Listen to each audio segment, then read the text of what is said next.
and the cryptocurrency space. I am your host, Piter, joined as always by Ozzy. Welcome in, Ozzy. How you doing today? I'm doing great. How are you doing? Awesome. Thank you. Happy Thanksgiving. Late for you, belated. Mine's coming up, but there's a lot to get into, so let's jump right in. Please do your own research. This is not financial advice. We have a breaking story this morning. U.S. Department of Justice seeks more than $4 billion from Binance to end the criminal case. So this is a Bloomberg report. The U.S. Department of Justice is seeking more than $4 billion from Binance as part of a proposed resolution on its years-long investigation in the world's largest cryptocurrency exchange. The resolution could come as soon as the end of this month. It doesn't seem to free up CZ, though. Binance and founder CZ could face charges in the U.S. Binance shot up 10% on the news early, but has retraced some to about a 5% gain as of the recording of this show. Yeah, it'll be interesting to see what happens for Binance. $5 billion is a huge ask in terms of previous settlements related to crypto. If you look at the SEC's own figure that we'll talk about a little bit later in the show, this basically matches their yearly total in fines collected. I also feel like that's a pretty big ask, and say that they could still face charges. In my mind, they're probably going to come down to a smaller figure, because I think $4 billion is outrageous, to be honest. Although, if you consider... They're sitting on a bunch of cash, though.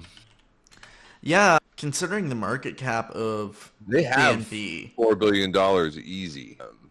I think they're sitting on like 50-60 billion in cash. I mean, the market cap of BNB right now is sitting around 40 billion, just shy of it right now.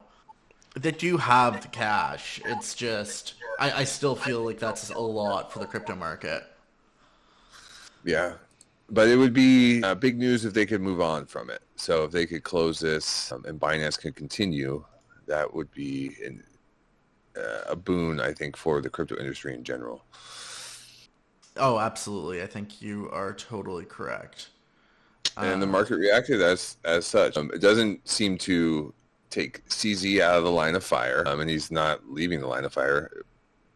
But a lot of people in his company have, and maybe that's why. Because, well, we'll settle, but we're still going to come after the individuals.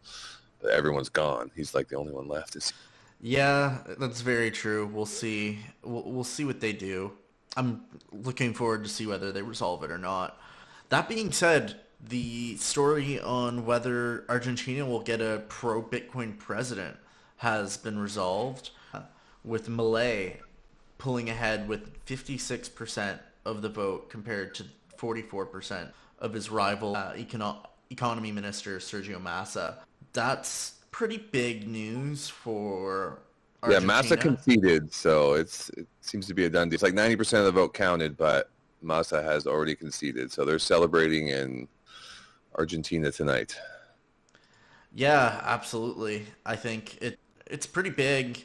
If we look at some of the important information, it's really the election all hinged around the hyperinflated Argentinian peso, which had inflated over 142.7% this year. Milei has been very anti-central bank and very pro-US dollar and pro-Bitcoin to a certain extent. He's kind of been very open to new innovative technologies, and a lot of people are already reaching out to him. Yeah, I don't know if you heard this. Speaking of that huge inflation, there was reports that they were using the Argentinian peso as confetti to celebrate the victory, which I thought was pretty fun. Yeah, he's being claimed as like this pro-Bitcoin leader, but he hasn't said that much about Bitcoin. My take on it is that he is just he's open to dramatic and radical change, which Bitcoin does represent. And he has said some positive things about Bitcoin. The quote from the campaign trail that I was kind of talking about is this one, quote, "With legal tender, they scam you with the inflation tax." So kind of talking about how with inflation is like this neo form of slavery, right?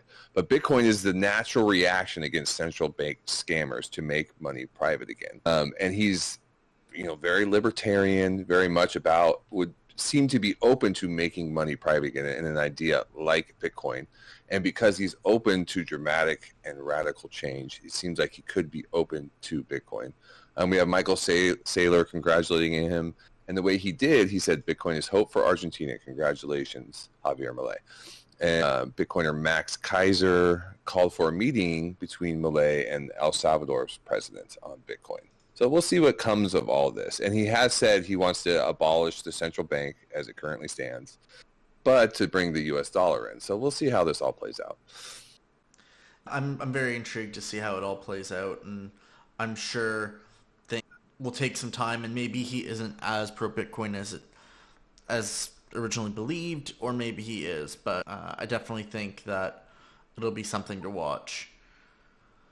Another thing we're watching is the SEC. Yeah. But if you've got more to say, let's hop in there.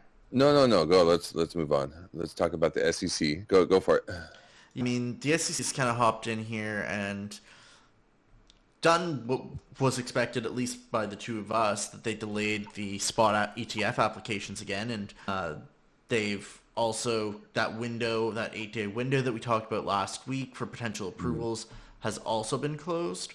So they deferred decisions on the spot ETF applications from Global X and Franklin Templeton and Hashdex. So 3 more ETF applications were delayed, and really has just pushed that window to January. Bloomberg is still saying 90% likelihood of an Bitcoin ETF application approval by January.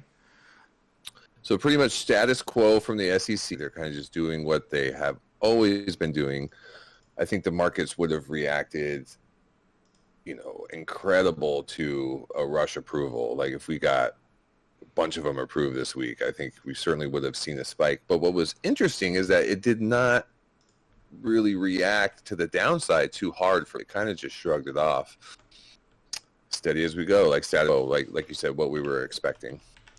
Yeah, and I'll be pretty intrigued how expectations shift over the next coming weeks and months. I really think that we'll see that application approval in January, and whether this mini altcoin bull market that we're seeing right now, like some tokens are up ridiculous amounts in the last 100, some of them well over 100%. Loom or Ruin. I mean, even stuff like Chainlink, AVAX has been pumping, but one that has not been pumping and seems to. And even with the news that BlackRock and Fidelity have applied for spot ETFs. BlackRock, the world's largest asset manager, has officially filed an S-1 with the U.S. Securities Exchange Commission. The move follows last week's corporate registration of that name and NASDAQ filing of a 19B4. The price of Ether briefly jumped 2%, but basically came back down to where it was prior to the news. And then we also have Fidelity, $4.5 trillion asset manager, following suit. They have a filing that says the absence of a regulated exchange-traded vehicle for getting exposure to ETH to subjects investors to counterparty risk, legal uncertainty, complexities, and other disadvantages. They have a quote in the filing: a spot ETH exchange-traded product would represent a major win for the protection of U.S. investors in the crypto asset space. Other companies awaiting approval are Hashdex as well. So we have BlackRock, Hashdex, and Fidelity all applying for ETH. And it's been interesting to watch this rally lately, and ETH not really moving with it. I agree. I think I've been watching some of the charts, and part of me thinks that this massive rally on most alts isn't sustainable, especially considering where we're seeing the market caps sit at. The total market cap of crypto is still sitting pretty steady at 1.39 trillion. It's been there for more than a week now, about over 10 days, and it's just sitting stagnant. I've still seen tokens in the last 3 or 4 days up 100, 200, 300%. And to me, that suggests, especially when we look at total 3, it's just money moving around. Because if you look at total 3 has been dropping, it's actually tested a key resistance level over the last 4 days at about 408 billion. I think that we could maybe see a strong pullback on many alts, and maybe ETH, because it hasn't exploded as much, maybe stays a little bit more steady. I don't know. What do you think? Well, I think I tend to agree a little bit that it may be a sign that there isn't new money coming into this market just yet, and that we truly haven't hit the bull run. Now, the bull run does not typically happen in pre-halving years. It usually happens 6 months after the halving is when it really kicks off. So maybe this is a good kind of canary in the coal mine, watching ETH for when we start to see new money come in, and when this thing really starts to pump and maybe outperform Bitcoin. Because there have been a lot of altcoins that have been outperforming Bitcoin lately. Not some super high percentage, compared to how many altcoins are out there. But watching ETH is an important one as far as seeing when new money will come in. Now, they do have a little bit of FUD. They have this former lawyer kind of coming out and saying it was kind of started with shady circumstances. But it's not getting that much play, and I'm not sure how much that is affecting the market. But there is a little bit of a fear of some kind of black swan event or information coming out that may hurt the token as well. Yeah, that could be a big driver in terms of helping drive maybe a pullback in all altcoins. If you look at the market, it's almost 50-50 on whether your alt is up over the last 7 days or down over the last 7 days. As you scroll down the top 100, it's pretty 50-50. And some of them that are in the green are pretty big in the green, but a lot of them are teetering around break even or down a few percent or up a few percent. And so to me that suggests, they're cycling money from one altcoin to the other altcoin, hoping to catch gains because they haven't realized, because one hasn't popped off yet. And I do think that we'll probably see a continued pullback in these tokens in the next, I want to say 3 to 4 weeks, kind of heading into Christmas. Yeah, that's fair. I was watching a video and it was talking about the bull market support bands, and that we're pretty far ahead of it. And that kind of go in like 13, 14-week cycles, and we're about 7-8 weeks into one of these cycles. A pullback to retest kind of some support levels, because we're pretty high, 37, and the support levels are, in the 30, 31 range. So in terms of Bitcoin, is a good barometer for the entire market. Yeah, I mean, at the very least, I would say 33,300 is probably a good level to see Bitcoin kind of retest. That was just above the previous stopping point that kind of fueled the start of this rally. And so I think that where it broke through. Yeah, I think that's a pretty solid number to be looking at. And then if you really want to test the breakout, then you'd be testing somewhere around 31.5. Yeah. I think this is probably something that's important to keep an eye on. It's a matter of time before it comes down and starts retesting level. It's had a pretty good breakout, but in the short term, very, very difficult to predict. Yeah. Oh, absolutely. We do sometimes have these massive up periods, and I'm worried. I have been seeing a lot of people just saying, "Oh, I'm all in on altcoins," and those pick lists. And to me, that suggests there's too much greed in the market, and we're probably need a little bit of a punish from the bears to get us back in check.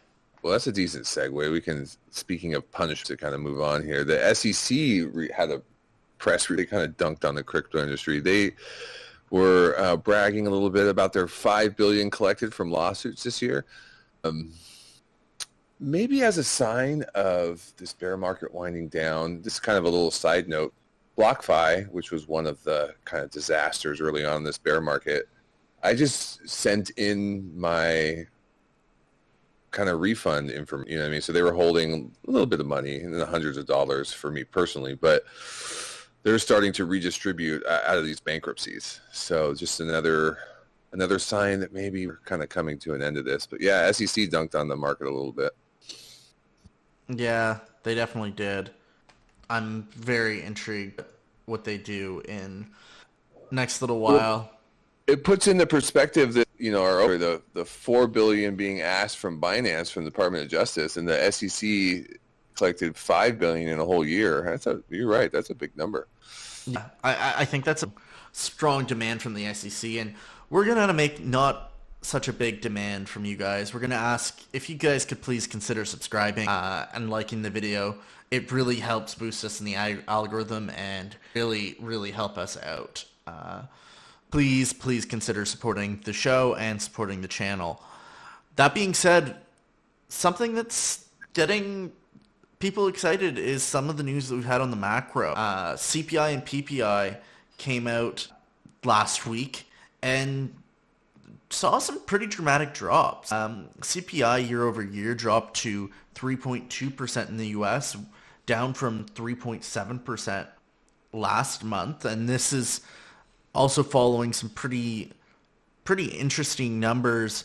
We're seeing the month-over-month number was actually a negative 0.1%, and we saw PPI also come down almost 0.5% month-over-month, with core PPI only climbing by about 0.1.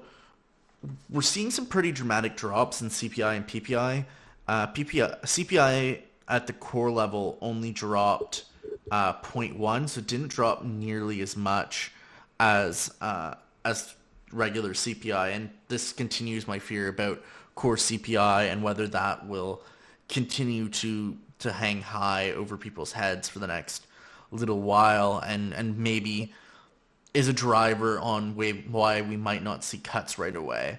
The stock market reacted with, was excited about this news, and certainly the sentiment going forward, like that we have reached our terminal rates, that has changed as well. I mean, it used to be that there was a little bit of, maybe one more raise. That seems to have disappeared completely based on this news. Absolutely. Looking at CME for December and January, there is 100% agreement amongst analysts that rates will stay steady at current levels. Just last week, just before December, there was sentiment for the next couple of meetings going forward, 15-20% that they might raise again. Yeah, January last week had an expectation of about 24% towards a rate. Now we're seeing an agreement amongst analysts that there is no possible rate hikes in December or January. The consensus that is growing right now is that about 28% of analysts think there's a cut in March. They think that's kind of an optimistic timeline, with about 50%, over 50% expecting that cut to come in May. So generally a consensus around the first cut coming around May, and if it doesn't happen in May, likely June. So cuts are coming than everyone expects, and I think these CPI numbers definitely help. That looking at this week, we don't have a lot of major numbers. We had house sales and some initial jobless claims, so nothing crazy thing in the U.S. But next week we got PC and GDP coming out. So on Wednesday we've got the first revision of Q3 GDP, and we also have personal income, personal spending, and PCE on Thursday. PCE is another measure of inflation and one of the more preferred ones, so will be interesting to see whether we see as much of a drop in PCE as we did in CPI and PPI. Very good. Well, that kind of wraps up the macro update that we do a week. Don't forget to like and subscribe, and let's get into some of the kind of altcoin and fun little NFT stories that we have this week. You may have noticed there was a bit of a spike on Polygon in a noticeable spike in 50 cents a transaction to $5 for a swap. So earlier this week, daily transaction volume on Polygon jumped from 2.8 million to over 6 million. The network gas fees surged to over 7,000 GWEI before settling down. The heightened cost for transactions, especially swaps, rose to 5 massive increase. The activity can be attributed to a new type of token referred to as a PRC20, similar to a BRC20, an ordinals-inspired token standard on Polygon. Use had been minting PRC20 tokens en masse on this particular day, and probably. But even this brief transaction fee surge, the cost of transactions on Polygon network remain lower than the Ethereum mainnet, where the cost of token swaps can range from $30 to $50. So even with a huge spike, it was still significantly less. So that's kind of a good sign for Polygon as well. Yeah, that's huge big sign for Polygon. Their price actually seemed to go down when this happened, but maybe it was a good stress test for them overall. I think it's generally a good stress test, and the price action has been negative over the 7 days, but they had a pretty strong run up from the end of October to middle of November, tapping almost $1. Right, yeah, they're pushing $1, which is probably psychologically a big number for them. It is definitely a big number. They kind of stalled out at 90 cents previously, and $1 a pretty strong level for them, as is $1.50. So we were seeing some pretty interesting things. I'm still very bullish on Polygon, and to see this kind of activity start coming back to it is really encouraging. For their long-term success and their success through this bear market. We also had a report on Binance and their PancakeSwap update, kind of some big news. PancakeSwap expands into gaming with a new marketplace. So the DEX PancakeSwap has launched its gaming marketplace, enabling developers to directly build, publish, and update games on the platform to an audience of 1.5 million potential players. Gamefi is going to be in this next. Some of the tokens we've seen blowing up are Gamefi, and they're already doing pretty crazy stuff. 100%. The platform is also a hub for the community to explore games that feature ecosystem elements, including coins and NFTs. The feature games are integrated with the token on PancakeSwap and NFTs. This allows the PancakeSwap ecosystem to expand and provide more ways for players to benefit from gameplay and rewards. The feature allows game creators to integrate cake tokens and NFTs into their own games. It enables the creators to explore monetization opportunities.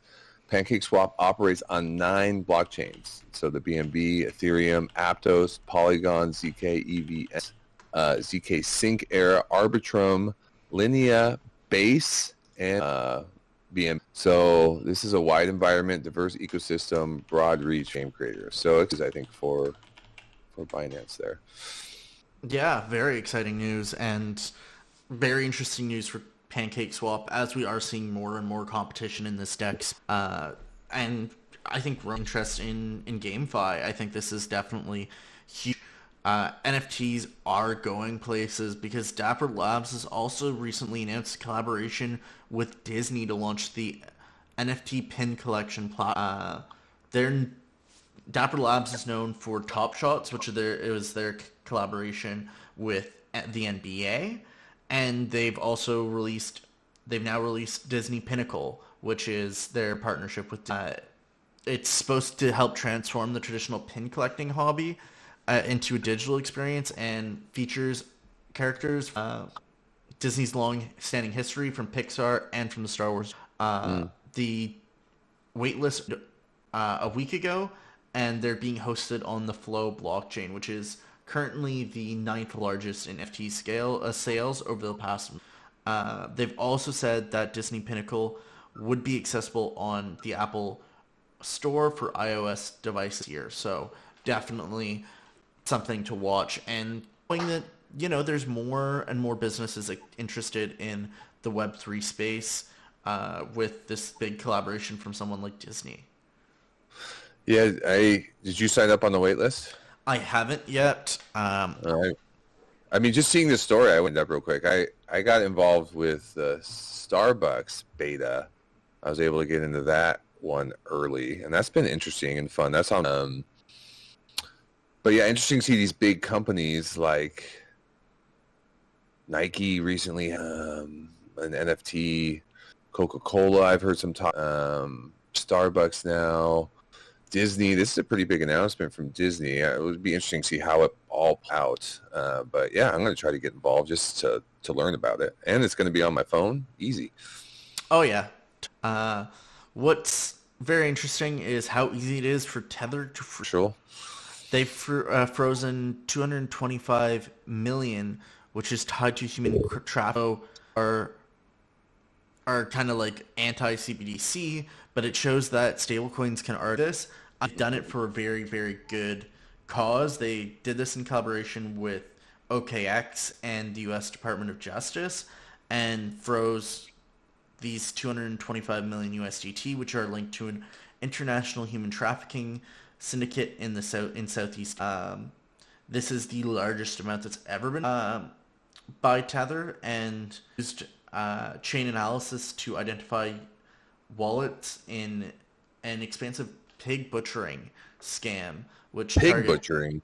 the very, very, very odd term, but it's an online scam where scammers pretend to be interested in romantic relationships, and then they spend time building trust to then trick the victim into it's a very, very interesting word for this scam, but apparently very, very prolific.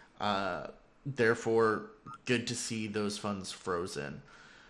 Yeah, it's a bit controversial is the fact that they can,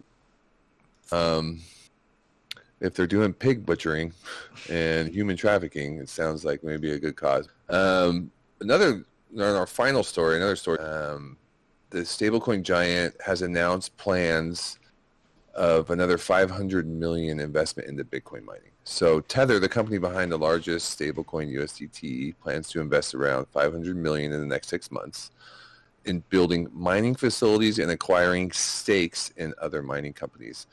Tether is already building Bitcoin mining sites in Paraguay, Uruguay, and El Salvador. They have a goal to control 1% of Bitcoin's total computing mining power to operate the network, but no time frame has been provided or how much of that they have already, actually. The largest Bitcoin miner, Marathon, currently makes up around 4%. So they kind of are off to a good, looks like. But anyway, Tether's mining expansion could disrupt the competitive Bitcoin mining industry. It's very competitive because you have these kind of traditional firms like Marathon. You have Tether, which is more crypto based. You also have, sovereign nations, which seem to be getting more and more involved as well. But Tether's mining expansion could disrupt the competitive Bitcoin mining industry, while also their revenue sources beyond just the interest earned on how they've normally done it, buying like short like that. So Tether has accumulated substantial profits from managing USDT's 87 billion in reserve assets. And they have 3.2 billion in excess cash, and it has already invested 800 million into crypto-related industries, including mining, and they're also starting to buy Bitcoin directly. So they're diversifying this. So there's always been this fear that Tether's going to collapse, and that's going to be some huge black swan event, or they're going to just get regulated out of existence. But they continue to grow and expand. Yeah. Absolutely. And also work with the Department of Justice. So yeah, they're playing ball with the DOJ and they're making bucks. So hard to blame them for taking advantage of it. That being said, we want to thank you guys for watching Decentralized News. Please consider subscribing to catch our videos as soon as they drop. Our goal is to provide you guys with unfiltered content that will help the entire space grow, and we want to remind you that we are not financial advisors, so this is not financial advice. This show was presented for educational and entertainment purposes only, and we want to thank you for your support and remind you to stay tuned for our next episode.